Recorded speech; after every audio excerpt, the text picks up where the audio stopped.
Now we go to the third. Actually, it's going to be the second panel. So I'd like to call on stage Rosi Rodrigues, which is going to be moderating this panel, and which is going to talk about the experiences of some entrepreneurs who had investments from international investors, and they are going to talk a little bit about what's the advantages, what's the benefits of having someone with an international approach for that. So, Rosi, please. Thank you. Thank you. Well, it's an honor to be presenting this panel, and okay, let me sit here, make myself comfortable so I can talk more freely, right? Okay, here we go. The panel here is for us to talk about how is the experience of having an international investor in your startup, what that does, if it's positive, if it's no, what are the pros and cons. So I would like to ask for Enrique Linares, he's the CEO of Capitalis, to join us. And also Patricia Whitaker, she's the CFO of Sophie and Julliet.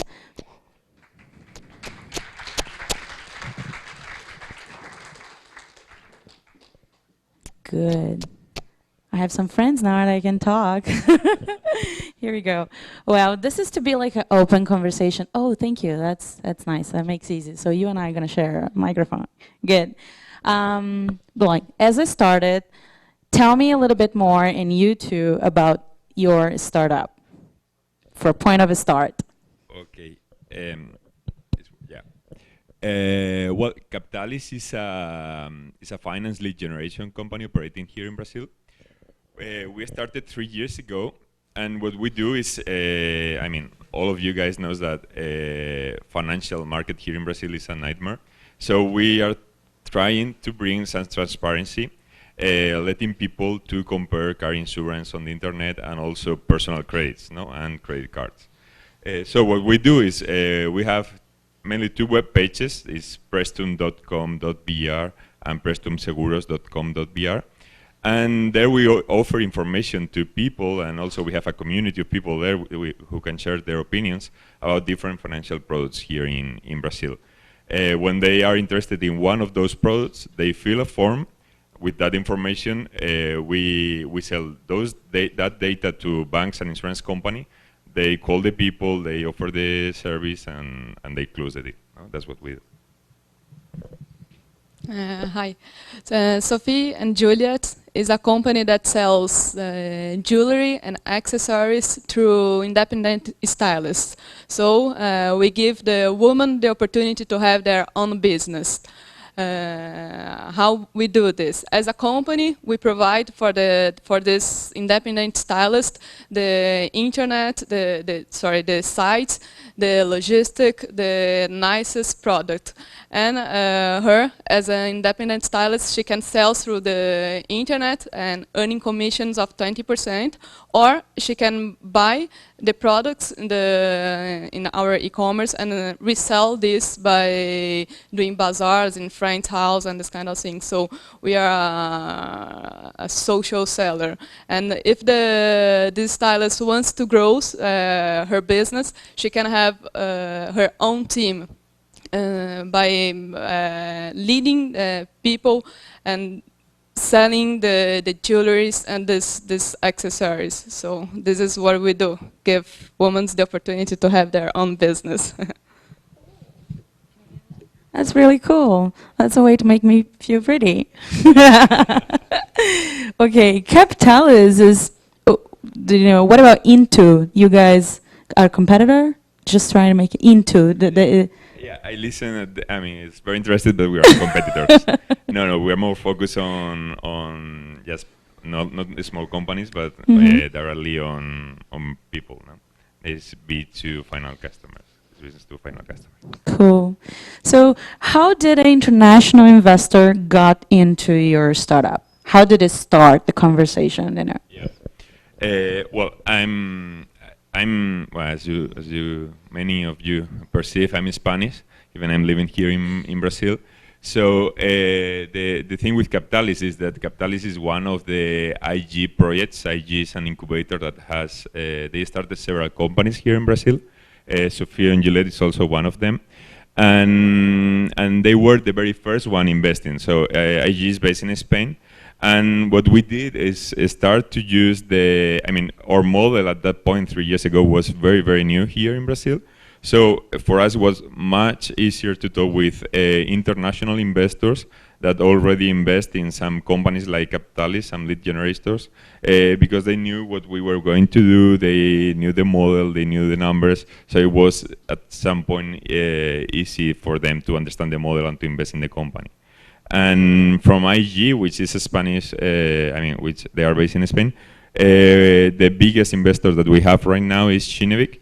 That they are behind the rocket. I mean, we're super small compared with the other companies that they have, but they were very, very interested. They are based in Sweden and London.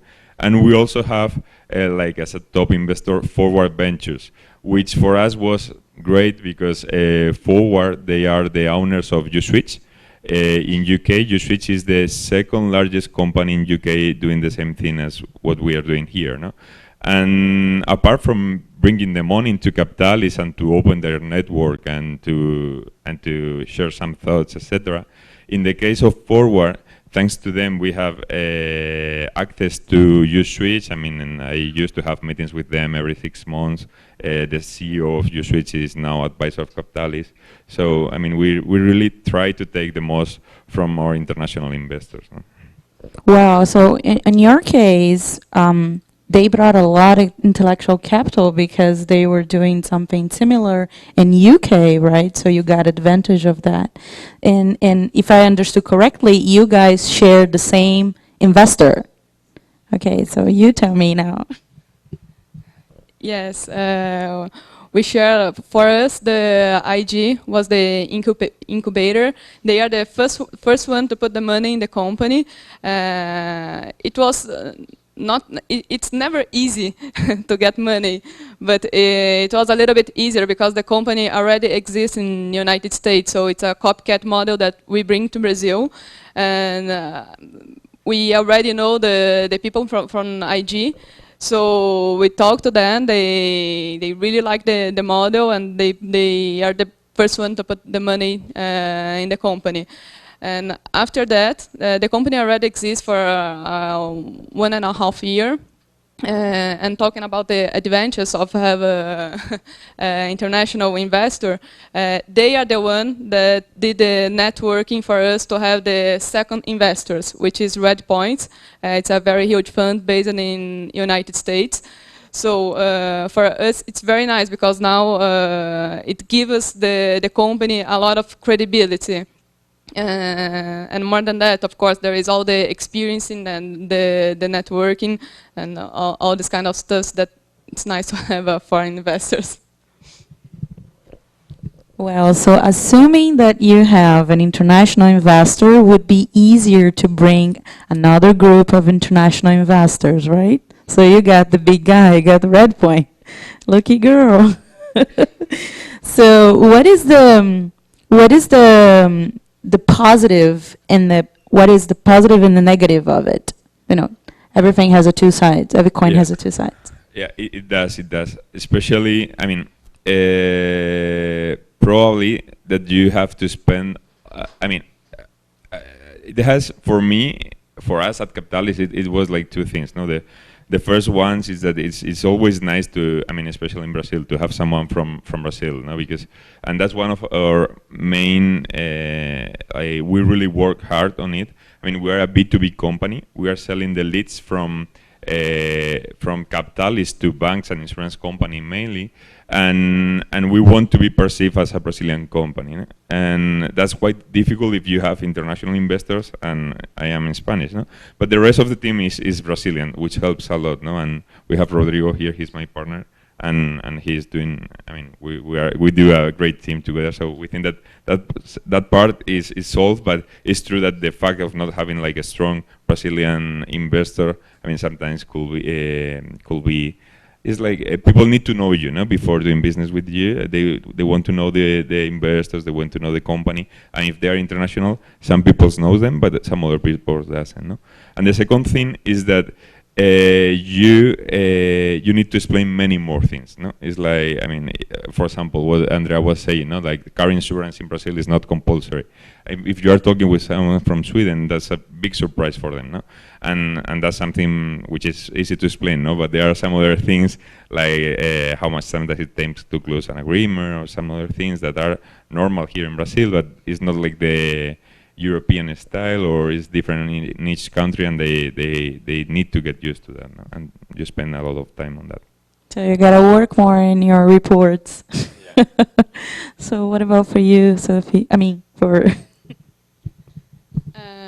Yeah, so first talking about the good things, besides the money, of course, you do have the experience of someone that works, that invests in global markets, not just in Brazil. So it is nice to know the results of other companies that pass through similar situation that we have.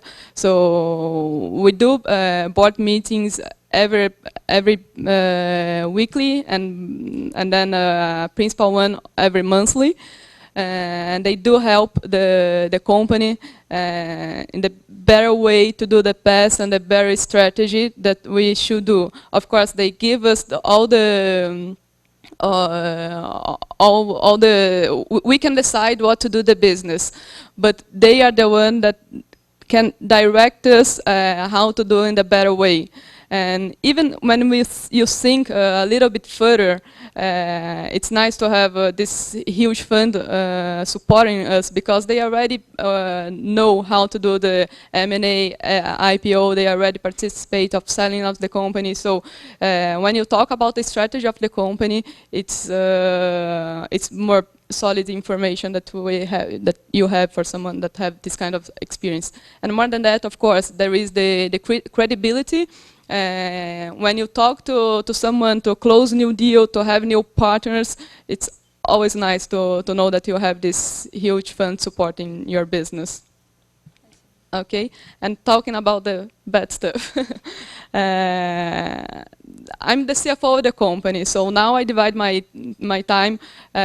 Part of my time is on the business, and part of my time is all about investors. So we need to do the presentations. We need to do a lot of reports, KPIs. They want to see what is happening in the company, to make sure that they are investing in a good company that will grow a lot. So I do spend a lot of time doing these reports. well, you mentioned something that you have the investors group, right? And they're international, so you need to tell them as the entrepreneur, you must to tell them, you know, how is the market here in Brazil, and they go for the strategy. So when they are international, they don't understand so much about the market here. How that work? It's like a tug of war. How does it work? No, as a matter of fact, at least in my case, they do understand the market in Brazil, because Sophie Julliet is not the only company that they invest here. They already invest. They are investing now around 10 to 50 companies, so 10 to 15 companies, sorry, and they already sell some companies here. So when we talk about the Brazilian market, they do understand. It's a little bit difficult if you talk about the fiscal and taxes, but if you want to do different analysis, like change the warehouse from São Paulo to another state in order to do this cost reduction because of fiscal benefits, they really pay attention, and I'm sure I'm not the only company that's talking about this to them. So for them, it's not nothing new. They do know that Brazil is very difficult with this tax type, but I believe that they already get used to. Got it. All right. Enrique, tell me, Luis was telling me that you participate in the last event and last year in Milan, right? Bloom, which was the Ustart version, right? So tell us a little bit, how was the experience over there? Yeah. We were presenting Capitalis last year in Milan. the first time when they told me, I mean, you're going to Milan to present Capitalis, it was like, great, I'm going to Milan, no? And it was the super good news. But then when you go there, honestly, I mean, I was pretty surprised about the level of the people that you find there. I mean, the event is very well prepared. I mean, you have a lot of time to spend with investors. I mean, you have a lot of coffee break times, and people is going to know you because you already made the presentation, so they came to talk with you. So Luis is also there helping all the Brazilians to make as many contacts as possible. And in the sense of a company looking for investors, I mean, the event was fantastic and the experience was amazing. At the same time, I mean, we were very lucky because Facile.it was presenting. I mean, they are the leaders in Italy on car insurance lead generation or online broker. So we had the chance to talk with them about the business, about the steps, to be in contact with to share some thoughts and to talk about the priorities, what is important, what is not. So that was great also. And a very top thing was that, I mean, we had like, I think it was 5 companies from each it was 5 Russian companies, 5 companies from South Africa, and 5 companies from Brazil. And the 15 of us, we had lunch and dinner together like for 3 days. We were in the same hotel, so it was like a very open mind atmosphere of startups, people from different thoughts, no, different. It was great. It was super from a personal perspective also. It was great. So what most in the event got your attention? What most in the event got my attention? Yeah. Wow, that's was it Milan? Was it no, the girls? was it the fun. party? What was it? The party was amazing, but apart from that, no, probably. I mean, the fact that it was like I mean, it was not the first time that we went to one of these events, and I was very surprised at UStart how much care did the organizers take from the people. No, they were always looking at you. I mean, did you meet this one? There's some other people that I have been talking about you with them. You have to meet them, introducing you. I don't know. It was everything. Lunchtime, dinner time, and you were always like full of plans and things to do. Yes, to take the most of those 3 days. So it was very well organized. I feel like very going. Well I gotta go. No, you should go. You should go. Well, I want to thank you, Enrique and Patricia, for sharing your experience with us. This was really good. Thank you.